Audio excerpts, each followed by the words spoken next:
Buenos días, mi nombre es María Fernanda Pérez y junto a mi compañera Lineda Hernández y Michael Avellaneda vamos a presentar el tema del cambio climático y la acidificación oceánica.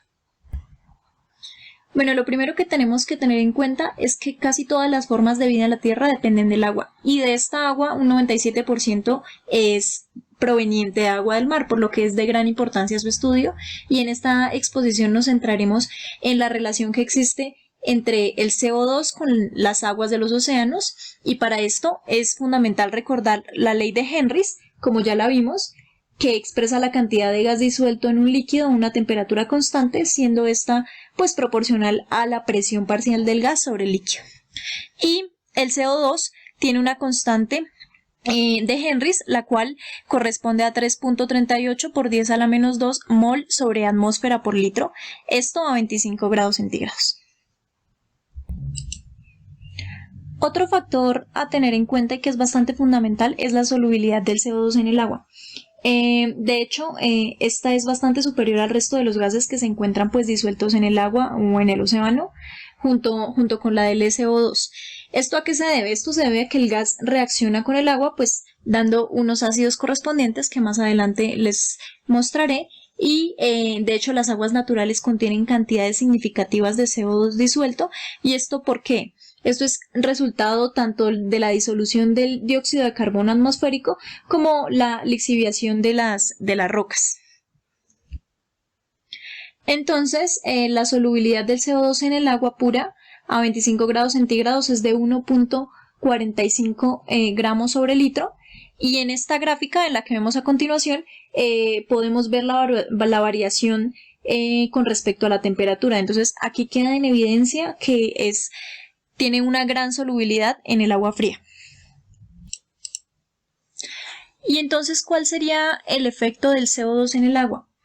Además de desestabilizar de por sí el clima, las emisiones del dióxido de carbono pues tienen un grave efecto y un fuerte impacto en los océanos. Entonces, los océanos de hecho absorben aproximadamente el 30% de las emisiones globales del dióxido de carbono y el 80% del calor generado por el creciente pues aumento de los gases de efecto invernadero, ¿no? Entonces, ¿esto qué hace? Hace que se atenúe muchos impactos nocivos de contaminación atmosférica. Entonces, los océanos no solamente estarían aumentando el nivel y la temperatura, sino también que se volverían pues más ácidos. Y este aumento de dióxido de carbono en los océanos provocaría reacciones que estarían cambiando la composición química pues de los mismos océanos, ¿no? Entonces, este proceso se conoce como acidificación. Entonces, ¿en qué consiste este proceso?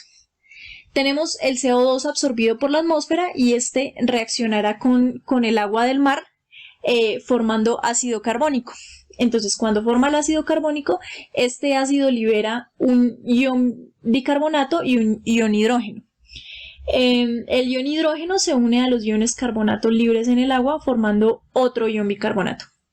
En el caso contrario, o sea, en el caso en el que no se tuviera presencia de exceso de los iones de hidrógeno, de hecho los iones carbonato libres estarían disponibles para que los animales marinos hicieran pues sus conchas y los esqueletos de carbonato de calcio. Entonces, más o menos en eso consiste el proceso del CO2 en el agua y por eso es que se presenta esta acidificación.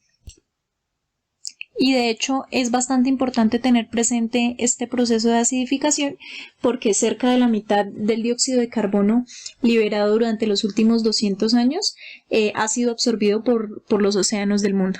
De ahí viene su importancia. Contaminantes oceánicos. Podemos definir un contaminante como una sustancia que se encuentra en un medio al cual no pertenece, generando un efecto adverso para la salud o para el ambiente. Las formas que estos pueden llegar hacia el océano son naturales o antropogénicas, tales como la escorrentía fluvial, que es el agua lluvia no absorbida por el terreno que fluye, recoge y transporta desechos como excremento, pesticidas, fertilizantes, aceites, grasas, metales y demás agentes que se vacían directamente sobre los ríos sin ningún tipo de tratamiento. Otro contaminante son las tuberías de los efluentes, la deposición atmosférica, naufragios, transporte marítimo que se estima que es uno de los contaminantes más altos, es decir, proporciona un 3% de emisiones de dióxido de carbono global antropogénico y dentro del mar tenemos las plataformas de mar adentro que generan derrames de aceite. En el 2010 ocurrió una catástrofe en la cual explotó la plataforma petrolífera situada en el Golfo de México, derramando 200 millones de galones de petróleo y aún en este año quedan 60 millones, a pesar de que se han tratado de retirar la mayor cantidad. En esta imagen podemos observar una distribución geográfica del agua contaminada. Estos derrames pueden ocurrir en cualquier tipo de proceso, en la exploración, la producción, transportación y el refinamiento. El impacto de la biodiversidad marina se considera que fue alto, ya que murieron gran cantidades de animales y hasta el día de hoy siguen siendo afectados. Para comprender las influencias de la acidificación y el calentamiento global, debemos entender los efectos sobre la productividad primaria que se describe como ppn, que es producción primaria neta. La ppn nos indica la tasa de fotosíntesis frente a la tasa de respiración.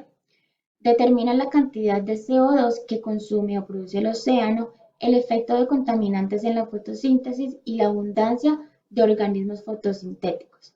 Esto es solamente posible con una fuente externa de nutrientes, como por ejemplo el fitoplancton. Si este varía, se verá afectado el ecosistema entero.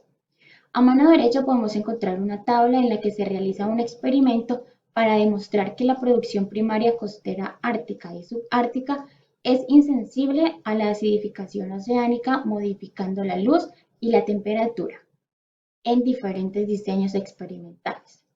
Como metodología se tomaron conjuntos de 10 datos de diferentes lugares, tales como el estrecho de Davis, Bahía Baffin y los fiordos. Estas zonas representan áreas de alta producción primaria. Como resultado de los 10 tratamientos, solo uno tiene el efecto significativo por una temperatura debajo de 2 grados centígrados que está indicado con la flecha roja. Esto nos quiere decir que implica una alta capacidad para compensar la variabilidad ambiental de las especies dominantes de fitoplancton. Bien, ahora hablaremos del efecto que tiene el cambio climático y la acidificación oceánica en los océanos. Uno de esos efectos es la temperatura. Como se evidencia en esta gráfica, la temperatura promedio de la superficie marina en escala global ha cambiado desde 1880 hasta el 2020, en donde se evidencia una tendencia en el aumento de la temperatura desde 1980, como podemos observar acá. Este cambio de temperatura hasta el momento ha sido de 1 grado. Como podemos observar, estas mediciones se hicieron en 5 entidades diferentes, en donde cada una de ellas presenta un comportamiento o una tendencia igual a las demás. Esto nos da a entender que, en efecto, este cambio de temperatura en la superficie oceánica está ocurriendo. Ahora bien, para comprender mejor el efecto que trae el aumento de la temperatura en la superficie oceánica, se realizó un estudio para una especie marina, como es el pez payaso, en donde se observaba el número total de puestas de huevo por mes, ¿sí? Entonces tenemos 3 gráficas en donde en la A se usó 28.58 Celsius, en la B 30.08 Celsius y en la C 31.58 Celsius. Como podemos observar, la temperatura va aumentando y el número total de puestas de huevo va disminuyendo. Debido al aumento de la temperatura, existirán algunas regiones que tienen más tendencia al blanqueamiento de los corales. Vamos a hablar un poco de esto.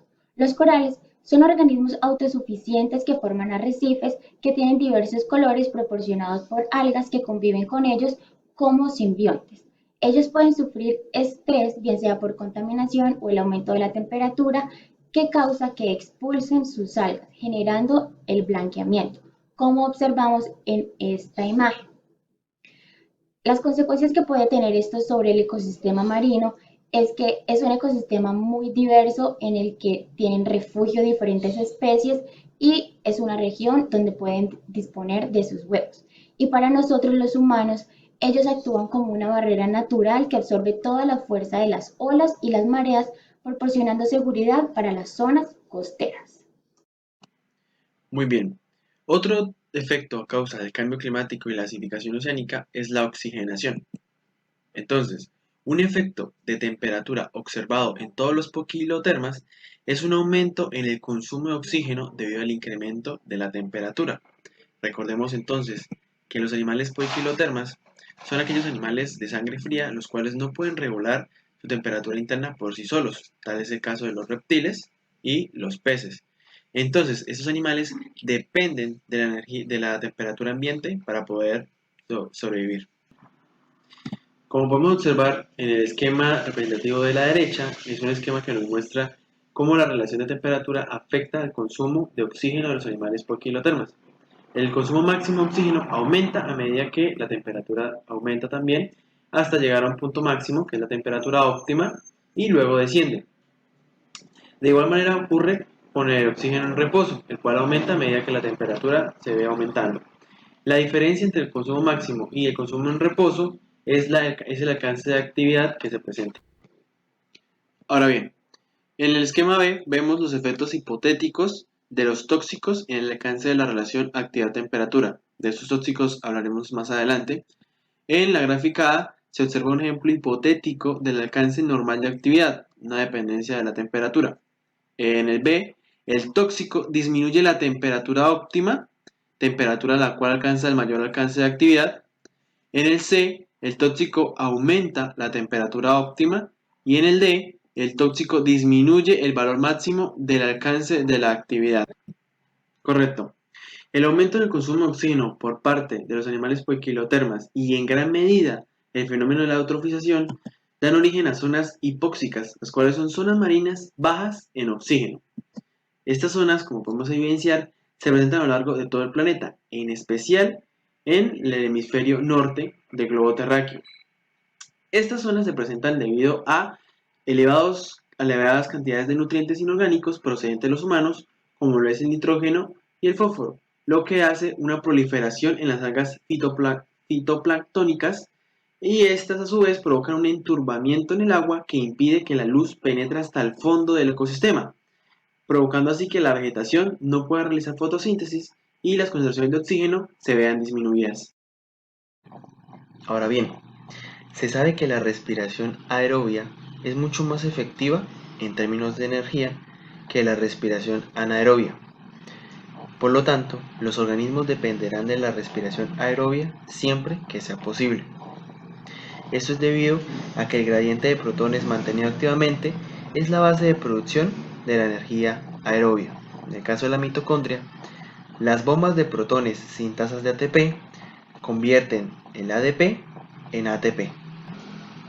Entonces, un efecto importante a tener en cuenta son que algunas sustancias son tóxicas e inhiben este proceso de respiración. Tal es el caso de los ácidos débiles solubles en lípidos, como los fenoles, los cuales se acumulan en todas las membranas biológicas y actúan como un protonóforo, un translocador de protones, que barajan los protones a través de la membrana, lo que reduce la producción de energía. Otros compuestos son los cianuros, los cuales inhiben al citocromo C. La rotenona, el cual inhibe la transferencia de electrones del complejo 1 a la ubiquitina. Los sulfuros de hidrógeno, los cuales afectan la función de la oxidasa del citocromo C y la producción de especies reactivas de oxígeno. Y por último, las especies reactivas de oxígeno, las cuales afectan varios pasos de la cadena de transporte. En general, los tóxicos causan inhibición de la respiración, por lo cual la producción de dióxido de carbono disminuirá. Esto disminuirá la acidificación del océano, pero debido a que la eutrofización general aumenta la respiración y por lo tanto la producción de dióxido de carbono, y dado a que se disminuye la tasa de fotosíntesis, el efecto general de los tóxicos tiende a aumentar la acidificación del océano. Como ya vimos anteriormente, con el aumento de CO2 se presenta una acidificación. Y Drawdown es un proyecto que busca dar soluciones para la agricultura oceánica y regenerar y restaurar ecosistemas marinos, porque es vital preservar los humedales costeros saludables y mantenerlos pues con un nivel de carbono controlado al tiempo que se rehabilitan y se restauran los que ya están degradados. De hecho, de los 53.2 millones de hectáreas de humedales costeros que existen, 12.6 ya están protegidos al día de hoy. Si se lograra que cerca de 22.1 millones de hectáreas adicionales se protegieran para el 2050, las emisiones evitadas serían casi 1.5 gigatoneladas de dióxido de carbono, o sea, es muchísimo. Y de esto constan los primeros 2 proyectos. Y adicional a esto, pues, un proyecto de Ocean Power que habla de cómo los sistemas de energía de olas y de mareas aprovechan los flujos orgánicos naturales para dar una energía sin contaminar. Estos 3 proyectos hacen parte de un plan más completo que se ha propuesto para revertir el calentamiento global. Y finalmente tenemos las referencias bibliográficas y con esto concluiríamos nuestra presentación. Muchas gracias.